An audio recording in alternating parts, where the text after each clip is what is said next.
his prophet? No.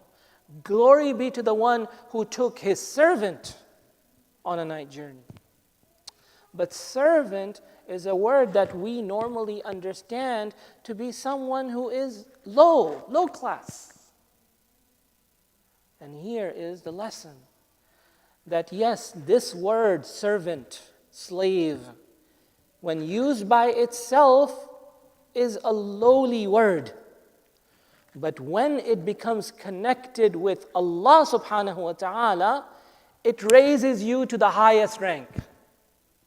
You are not just a servant, you are Allah's servant. You are not just a slave, you are Allah's slave. And so, the lesson here is if we want to be honored, if we want to be truly honored, then we need to get beyond the titles of this world. Doctor, PhD, lawyer, Mr., and so on and so forth, and get this title of being a servant of Allah. And the more that I grow in my ubudiyyah to Allah, the more I become an abd of Allah, the servant of Allah. The more I increase in my servitude of Allah, the more I grow in being an abd of Allah. So this is an ayah that, as the ulama have pointed out, that teaches us this, the honor of being an abd of Allah subhanahu wa ta'ala. That's the first lesson. The second lesson, inshallah, we'll try to cover about 6 or 7 lessons.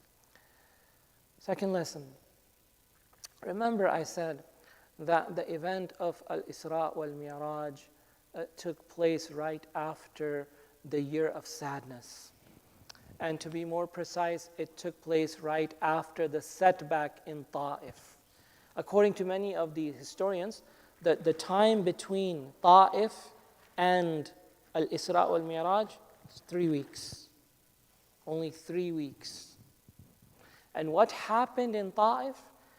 Rasulullah sallallahu alaihi wasallam was injured. He was humiliated in Ta'if.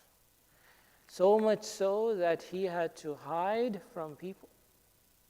And he turned to Allah subhanahu wa ta'ala and made a heartfelt dua in which he said, Allahumma inni ashku ilayka, Allahumma ilayka ashku da'fa quwwati wa qillata hilati wa hawani ala nas, etc., etc. O Allah, unto you do I complain of my weakness, of my helplessness, and of my lowliness before men. Rasulullah sallallahu alayhi wasallam poured out his feelings before Allah subhanahu wa ta'ala and asked him, إِلَى مَنْ تَكِلُنِي إِلَى عَدُوٍ يَتَجَهَّمُنِي أَوْ إِلَى قَرِيبٍ مَلَّكْتَهُ أَمْرِي. In whose hands have you entrusted me? Unto some far-off stranger who receives me with hostility, or unto an enemy whom you have empowered against me? So in this dua, Rasulullah sallallahu alaihi wasallam is expressing his helplessness. And it is after this event, 3 weeks after this event, that Allah subhanahu wa ta'ala grants him one of the biggest favors, personal favors, brings him up to have a private conversation with him subhanahu wa ta'ala. So what is the lesson here? Lesson number 1, that sometimes the biggest favors come after the biggest trials. So if we persevere through the trials and we remain content with the divine decree, we don't question it, we don't blame him, subhanahu wa ta'ala, we remain content, radi, with the divine decree, then Allah's blessings will follow and we will be elevated. That's exactly what happened with Rasulullah sallallahu alaihi wasallam. And lesson number 2, and this is particularly taking from this dua of Ta'if, that in my darkest hour, I must not forsake my Lord, because He does not forsake me. I must turn to Him, I must invoke Him with this yaqeen that He answers all of my prayers. So that is the second lesson. The third lesson from Al-Isra wal-Miraj has to do with Sayyidina Abu Bakr as-Siddiq radiallahu ta'ala anhu. Abu Bakr earned the title as-Siddiq that we all know him by because of the event of Al-Isra wal-Miraj. Why? Because when Rasulullah sallallahu alaihi wasallam came back from the journey, in the morning he started to tell people about what happened to him last night. And as he began to tell people, people found his story to be incredible. And so a crowd developed around him. And most of the people that were gathered there started to mock him and ridicule him because he is claiming something incredible. For him to go to Al-Masjid Al-Aqsa and come back in the same night, a journey that would normally take 2 weeks, is incredible. And so they're mocking him, they're ridiculing him, they're questioning him, asking him the details of what he saw.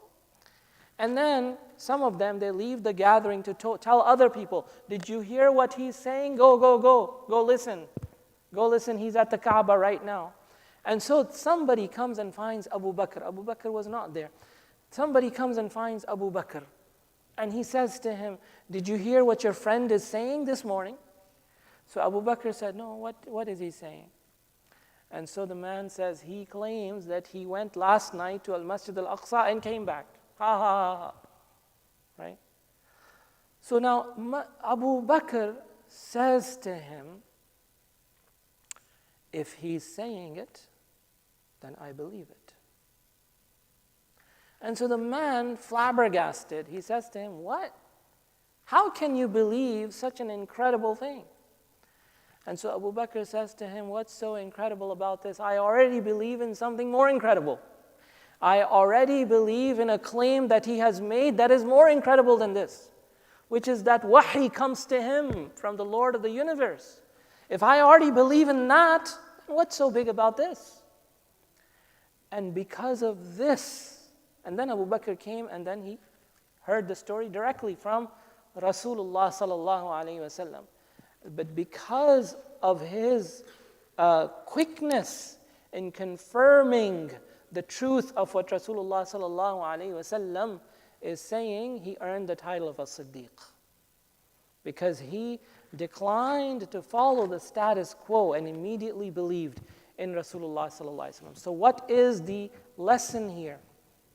Well, one lesson that we can learn from this is that whatever Allah and His Messenger sallallahu alaihi wasallam say are always undeniably going to be true.